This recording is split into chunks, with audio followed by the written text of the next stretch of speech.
Now, hope you're having a good morning. Now, new technologies are pretty much causing a looming power shift in the banking world. We have FinTech startups, non-bank payment institutions, we have big tech, all causing so much disruption and causing a dent on the hold of big banks. In the case of Europe, according to Accenture,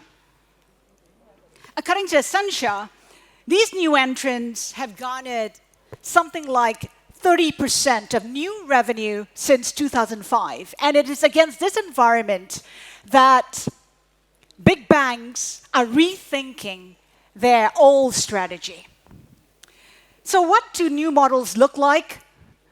What are the challenges? And in the end, 20, 30 years down the road, who will win this banking war? Will it be big tech or big banks? That's the reason why we have representation from the banks as well. Now, Professor Suresh, perhaps we can start with you. Give us an overview of where the biggest overhaul will be in the coming years. We know that banking is no longer about transaction, it's about predictions, AI, machine learning, all allowing us to produce services which are more efficient, which are more targeted and personalized. Where do you see the biggest changes in the coming years?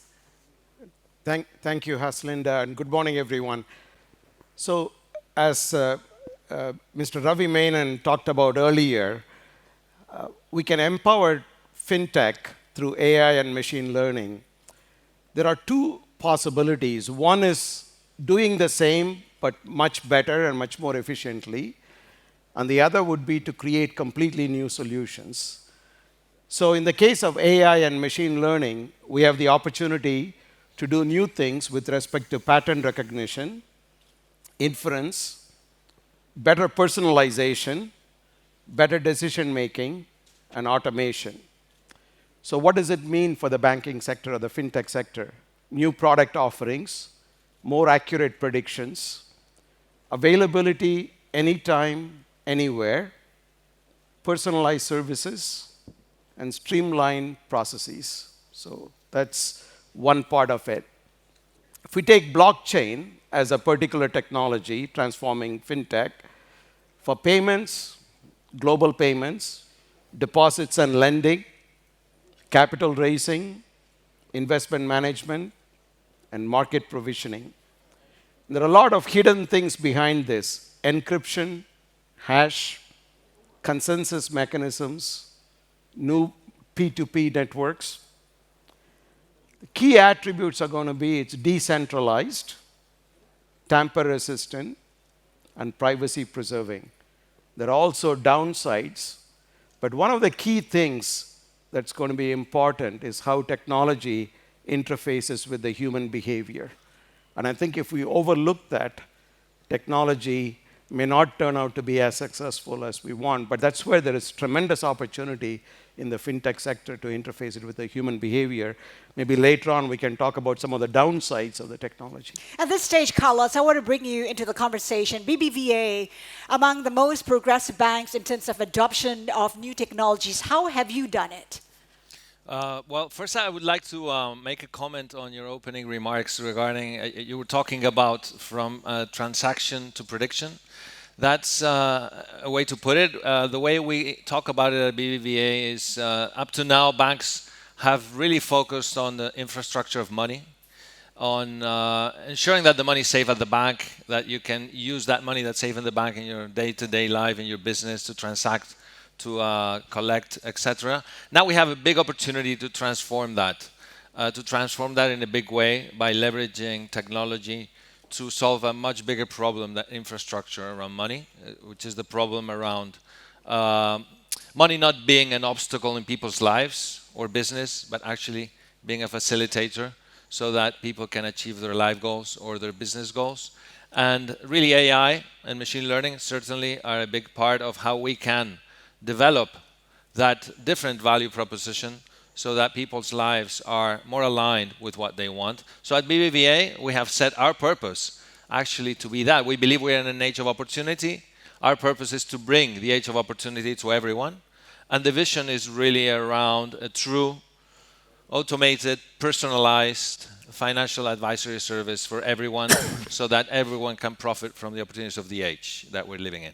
And Bill, where are we in this transformation? Because according to Bain, if you take a look at banking processes which have gone digital, it's still very low at 7%, though I know Carlos says the average is about 37%. And what's your take on it? And how do you see this transformation taking form in the next maybe 5-10 years? I think we're at an extremely early stage. I would also challenge the 7% number, but I think, as the professor said, most of what we are using new technology for is to redo business the way it was done before with more technological finesse, as opposed to completely new ways of interacting and transacting. Now, of course, that's happening in terms of new payment mechanisms, new credit algorithms, and things of that nature. But I think we're at an extremely early stage. And when we look 10 years forward and imagine what financial services will look like, it will bear no resemblance to what we see today, both in terms of the way business is done, but also in terms of the products and services that customers, individual customers or corporations, can expect to receive. Much more substantial, I think, than the progression that we've seen in the 10 years since you mentioned back in 2008 or 2005 as your initial starting point.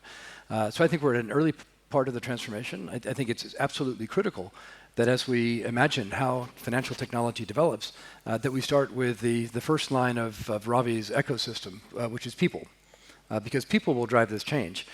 People, in most cases, don't know what they will receive in 5 or 10 years' time, and certainly aren't asking for it. And I think the opportunities for all of us in the room are to identify those unmet needs today and get in front of those.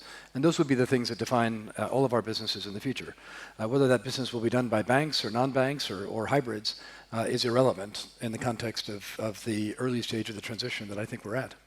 What changes are you seeing, Kelvin, in terms of non-banks and how customers have changed?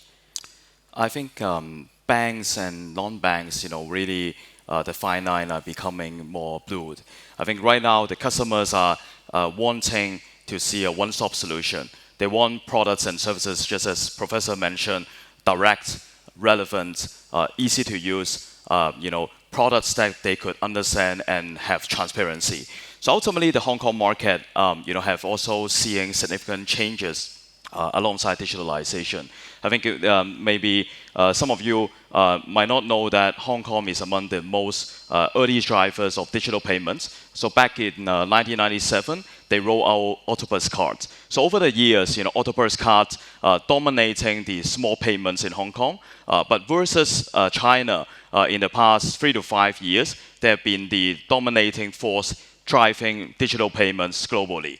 I think in some of the cities in China, I think last year in similar panels right here at Singapore FinTech Festival, I've been talking about cashless forces in China right now. So I think it has been amazing that recently I read an article talking about Hangzhou, that when you walk into a KFC, you don't see any cash outlet right now. They only accept Alipay, WeChat Pay. So I think everything is going digital. So I think these forces, are actually driving not only the changes in China consumer experience, but also how the way that financial services company would serve these customers in China, Hong Kong, and ultimately also across or interconnected with Southeast Asia.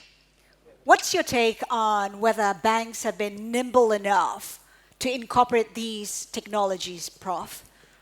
I think that there are very different models, and some of the banks are very forward-looking and early adopters, and some are lagging behind. I think it also strongly depends on societal conditions. I think, for example, in India, in the last 3 years, the number of people who've been brought into the banking system because of government policies has been quite substantial. So I think it varies quite a bit. We are trying to do, from an academic perspective, there are several things we can do which helps society more broadly. For example, starting this year at NTU in Singapore, every student, every undergraduate student, and we have more than 23,000 of them, will be required to have what we call basic digital literacy courses. So whether you're an English major or an art major, it doesn't matter. You're required to have these subjects, which I think prepare society in a new and unique way for the technology age that we are at. I also want to emphasize some of the potential. I think we want to do it cautiously as well. So if we look at AI and machine learning, for example, we want to be very mindful, and I think Ravi talked about it in his opening remarks, cascading effects of shared algorithms, and we want to make sure that we are prepared for it.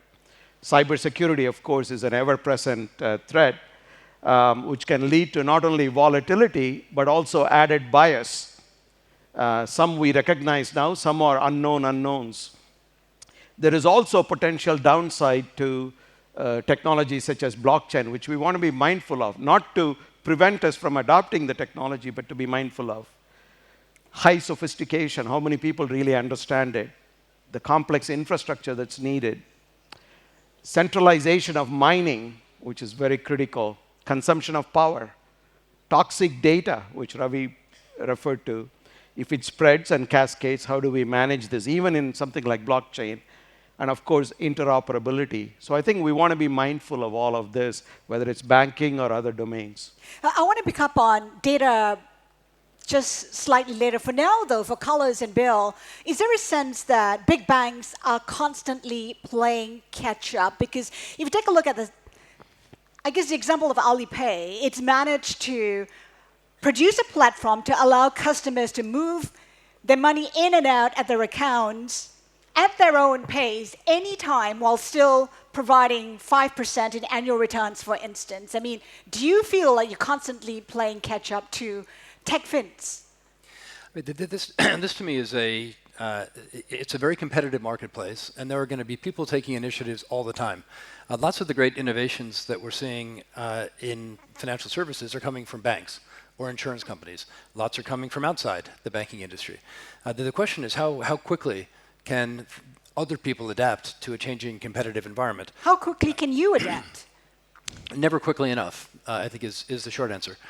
So clearly banks have not been as nimble as they should have been universally. There are many large, as you say, 30%. I'm not sure about the 30% of new income number apparently coming out of Bain.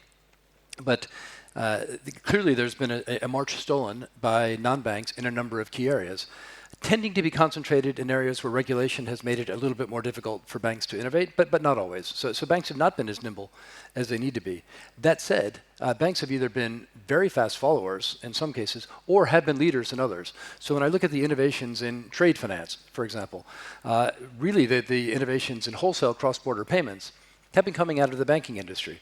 FinTech is supporting those efforts. I mean, the FinTech is our partner in that regard. So I don't see banks as in any way out of the race or structurally deficient or uncompetitive. I think it's incumbent on all of us to find ways to be more nimble and more responsive to changing customer patterns. In some respects, it's the classical innovator's dilemma, and it is very hard to ask the incumbents who are successful to be the ones driving the innovation and the change. I think that is precisely what we ought to do, but it is very hard to ask the successful incumbents to do it. So by and large, I think the financial industry, the established financial industry around the world has been very slow to adopt innovation and to change at the pace that is required. At BBVA, you were asking me earlier things that we were doing. One of the big ones has to do with the cultural transformation of the bank that has been going on for quite a few years now. And a big part of that is how we are reinforcing three simple ideas, three values that we strive to live every day. One, it has to do with the customer coming first, not only because of ethical behavior, but more on the empathy side. So putting ourselves in the shoes of our customers and ensuring that we solve their problem, that we solve their need. A second big idea is about thinking big. And that's where the innovation comes in. Thinking big, it's not just being ambitious, but thinking big to us means breaking the mold, means surprising the client. And really that has changed the fabric of BBVA to be a much more innovative company than it was in the past, really embracing change for the sake of change, which is very hard to ask for a bank. A bank's favor status quo because it has served us well. And things have been done by and large quite well. So to ask a bank to change as a part of the ingrained cultural value It's not an easy feat. And finally, the last idea for BBVA is that we're one team, which is important given that we're present in so many countries and that we have so many different functions that used to work in silos. But we could talk about that as well if you're interested. One of the biggest benefits of AI and machine learning is big data, and this has been the domain of FinTech startups, also the domain of tech fins the likes of Alibaba. How do you view the explosion of data and how we mine the data, Professor? I think, with one of the ever-present concerns about data is the veracity of data.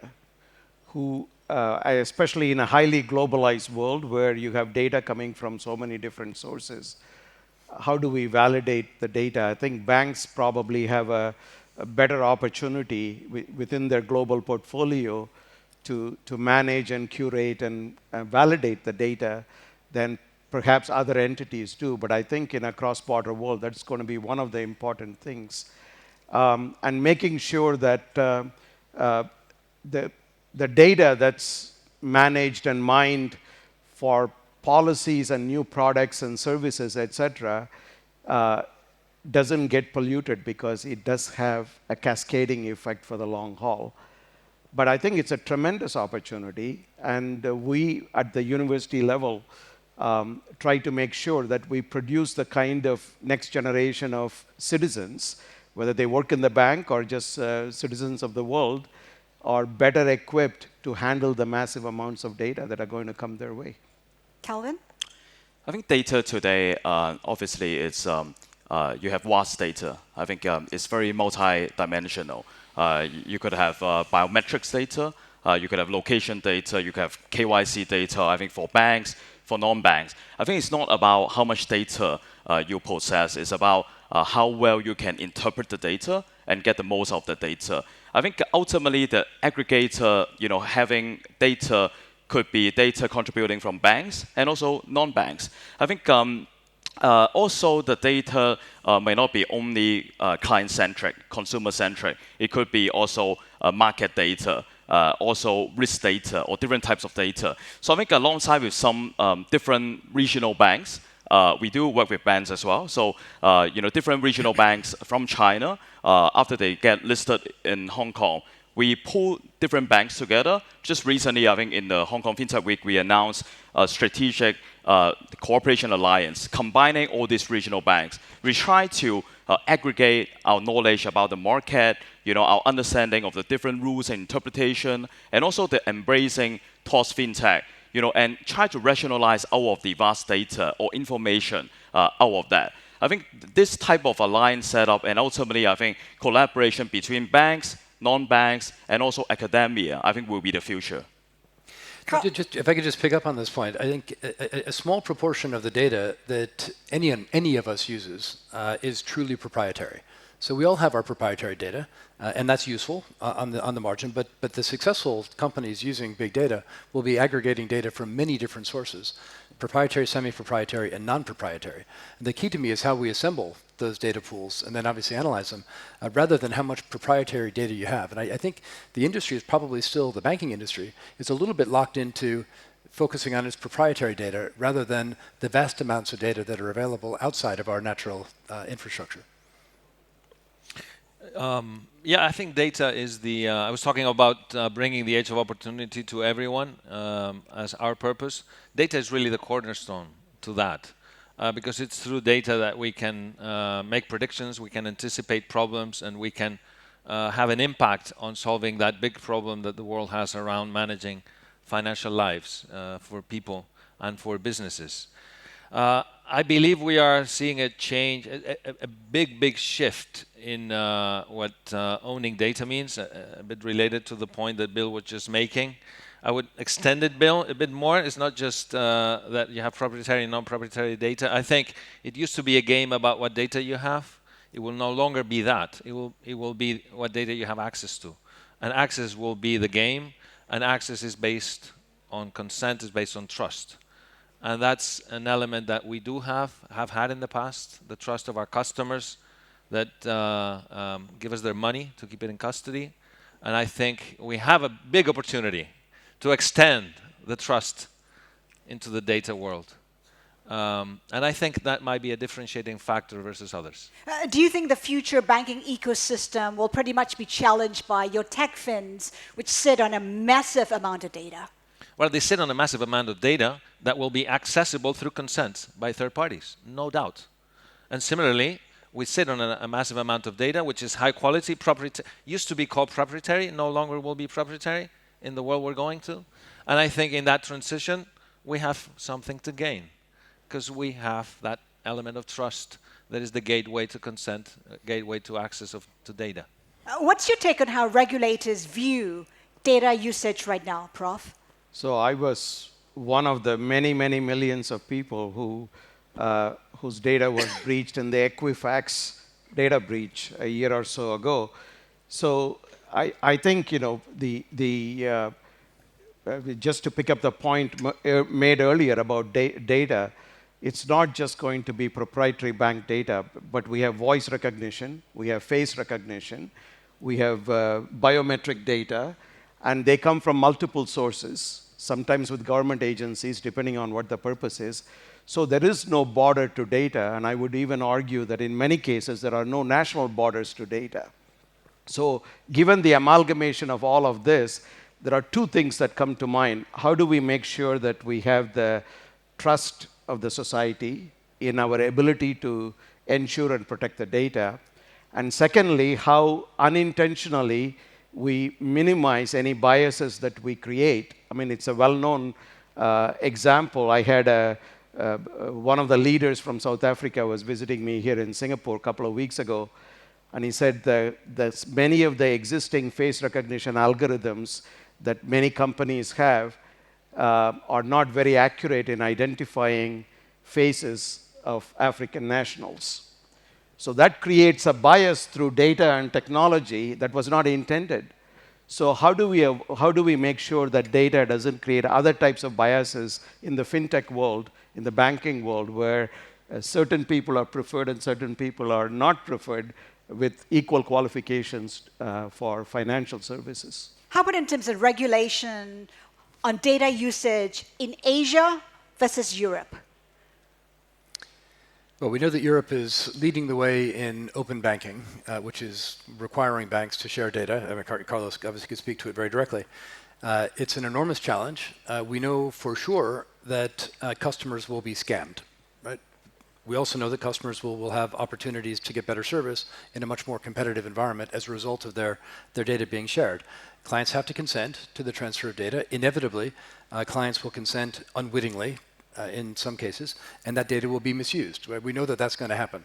When it does, I think that will be one of the first times in the consumer's life when they realize that sharing their data doesn't just make their life better and more convenient and allow for targeted marketing operations, which for the most part consumers seem to be very happy with right now. I know I keep on going back to Amazon because they know what I want. They know where I live. They know how I like to pay. And that's the same in banking. For sure, as this extends, there will be a downside to that. And I would pick up on Carlos's point about trust. At the end of the day, the banking industry has always been a repository of trust.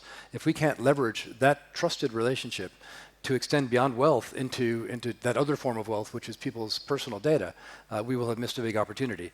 Regulators are alive to this, but for the time being, they're still focused on creating opportunities for customer choice. And I think they'll also find a more balanced way to help protect customers and their data, but I don't think they're fully there yet. Asia, I think, is a full generation behind in this regard. Yeah, I think there might be legal and tradition, cultural differences that might explain that. And certainly in Europe, the focus has been put on protecting the individual. For example, we have the General Data Protection Regulation that came into force this year that precisely does that in a harmonized way. It establishes reinforced rights for the individual around their data and provides a framework for all of us to operate around that. What the future will bring, there are different points of view. I do believe that that's the way to go. At BBVA, we do believe that you own your data, that you control it, that the data works for you, and that privacy, giving up your privacy should never be the price that you're forced to pay for a service. But in different parts of the world, that interpretation is different. As we move into the Internet of Things, and as we move into a much more connected world where the data will continue to explode, as it has exploded, will continue to explode in an exponential way, the question is the complexity for the individual around managing their data and their consents. But maybe there's also an opportunity for banks in coming up with a role whereby we can facilitate managing those consents for third parties to access and use customers' data. And I think that's a natural extension of our brand and our positioning around trust. So becoming from the money bank to a data bank. I think ultimately, regulatory standpoint obviously will be very important, but I think it will be even more important considering from the consumer perspective, how they can see that the data being used can apply into smart living, smart banking, everything that could facilitate their day-to-day life. I think this needs to be gradually embedded into their DNA. And just like the professor mentioned, ultimately I think we need to upskill the current people, no matter in terms of banking or non-banking financial services company, how you think the data can be used and use it in a smart way, helping or facilitating customers.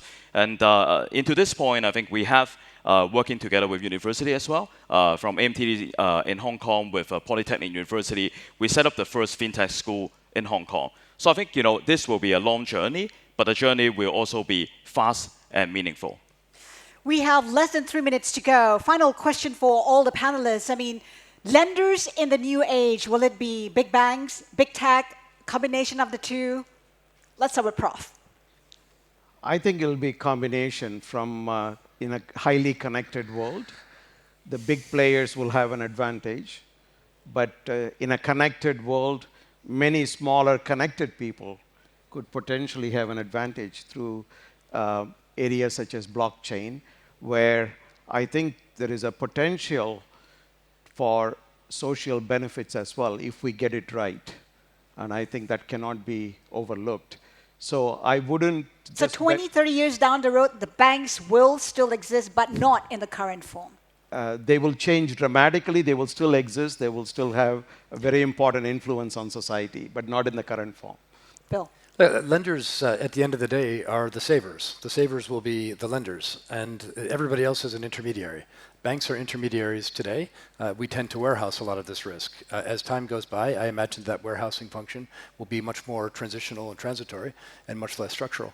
But there's clearly a role for intermediaries, both to understand and properly aggregate and disaggregate risk, and also to make these connections. And banks will have a central role to play. This is what banks have been doing from the beginning of time and will continue to. Is there a chance big tech will take over, Bill? No, they'll be a very viable competitor for the intermediary function. I don't think they have any interest in displacing the savers.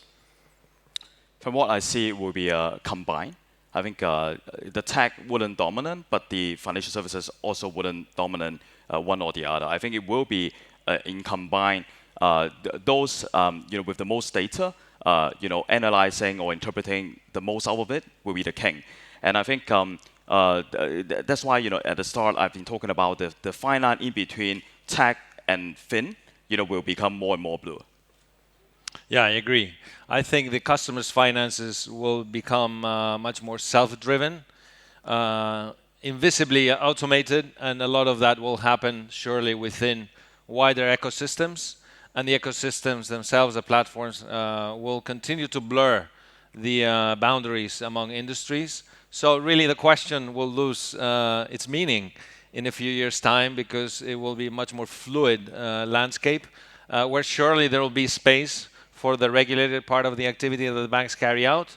There will also be space for an open competition play that banks will play successfully, I have no doubt. Not all banks, but some of the banks like BBVA, like Standard Chartered, that were taking an innovative position. And I really do think that we can leverage trust to continue to play there in a very interesting way. On that note, Carlos, Kelvin, Bill, and Prof, thank you so much for your insights today. Ladies and gentlemen, Thank you. please join me in thanking them.